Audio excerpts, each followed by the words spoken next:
It's a hot morning in Winnie. Just north of town, a farmer on his tractor passes an abandoned building. He spies a body in the shadows and calls the police. It was very clear that this was a body of a petite, young, white female. It was also very clear that she had been dead for some period of time because there was significant decomposition to the body. She was lying on her back and her heels pulled up to her body so that her knees were up. She was nude from the waist down. It was evident that the body was posed. There were some tire tracks that led up to where a car would logically be positioned to remove a body from the trunk. And I noticed a class ring from Alexandria High School in Alexandria, Louisiana, about 3.5 hours away. There was a name printed on the inside of it, Courtney Coco. My mom and dad had a camp at In the Bayou. It was on a Friday, 3:30 in the afternoon. Courtney came to my house, and I asked Courtney if she wanted to go with us to the camp. She said, "No, Mom, I'm not the country girl." And I gave Courtney $10 for gas. She was going to come back and forth and feed my 2 little dogs. So we got home from the camp late Sunday night, and Monday around lunchtime, October 4th of 2004, the detective from the Alexander Police Department called me and asked me if Courtney was there. I said, "Courtney doesn't live here, but this is her mom. Is something wrong?" And he said, "Possibly." That's when I got the news of them finding a body in Texas with my daughter's ring on the finger. On October 5th, 2004, the Jefferson County Morgue did an autopsy on Courtney Coco's body.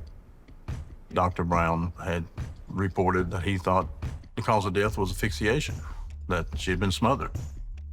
He immediately realized that the advanced state of decomposition was not normal for the time from which she had gone missing to the time she was found. He said, well, she had to be someplace that was hotter than the ambient temperature, like in a car. Investigators learned early on that Courtney had received a settlement from the untimely death of her father. Missing from the house is any sign of Courtney's cell phone or her Pontiac Bonneville.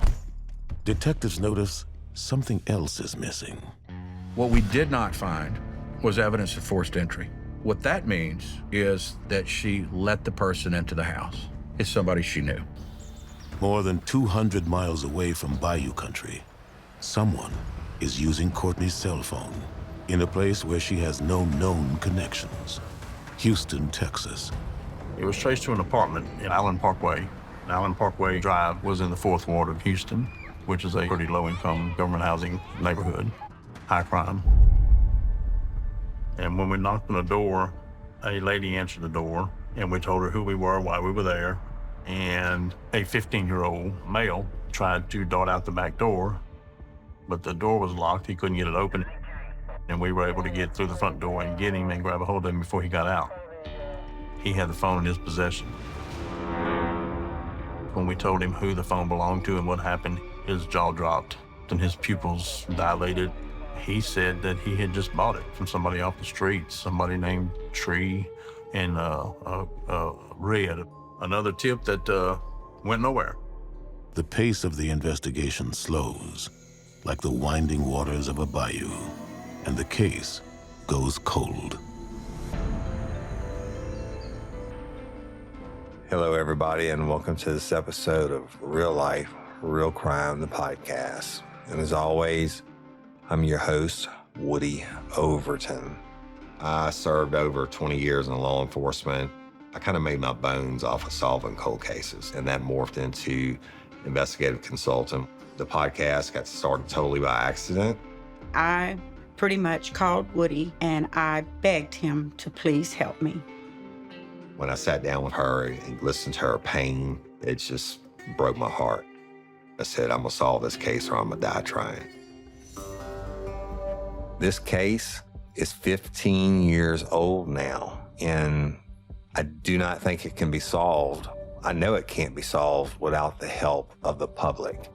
And we're going to establish a hotline where people can call in tips. It was approximately September of 2019, 3 weeks into the podcast, when I received a telephone call from a listener. Tiffany listens to Woody, calls Woody's show and says, I know something about Courtney Coco's death. She told me that her ex-husband was the killer's best friend back in that day.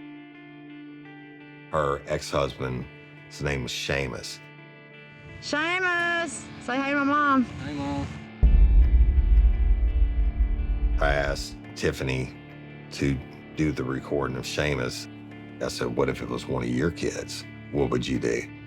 Oh my God, listen to this. Seamus, have you been following the broadcast? It's crazy. It's crazy, Seamus. His mama washed the blanket at the house and right after she died.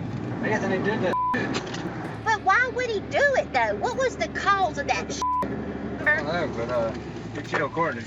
Let me tell you that. You gotta listen to it, Seamus. You gotta listen to it. I'm telling you. I'm telling you. Anthony Burns.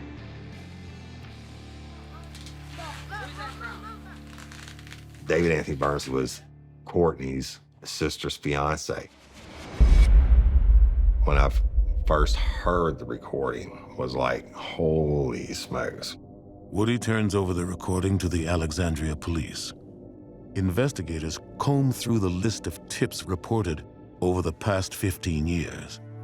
They find several that mention Anthony. You got not one, not two, but three people that have said Anthony Burns said he murdered Courtney Coco. He has a connection to Courtney Coco, and he's lied about where he was the weekend she's murdered. Not looking too good for an Anthony at this point, is it? The evidence is mounting against Anthony Burns, but police want more to secure a conviction.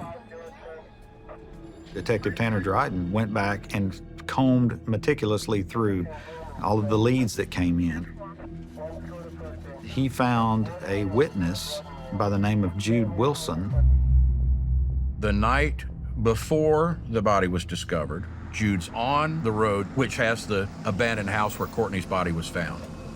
And there's a dark four-door sedan that backs out of that house at 10-something at night. He almost gets in a wreck with it.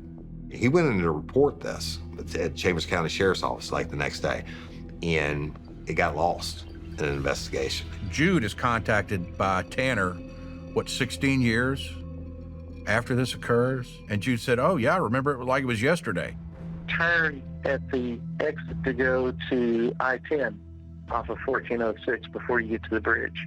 If you were shown a lineup, you think you would be able to maybe recognize the person? Jude Wilson, he's an artist, and he's like, I could draw you a sketch of his profile. And he did it and sent it over, and it looked just like David Anthony Burns. When they put the lineup in front of Jude Wilson, he immediately picked one picture out, and that was the picture of David Anthony Burns.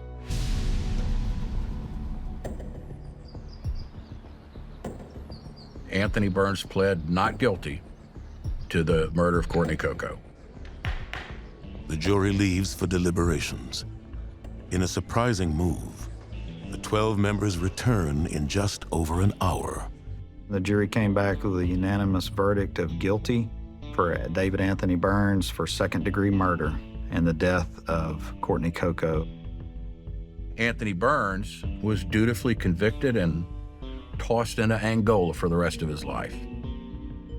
Be a victim's advocate for people that didn't have nobody in their corner.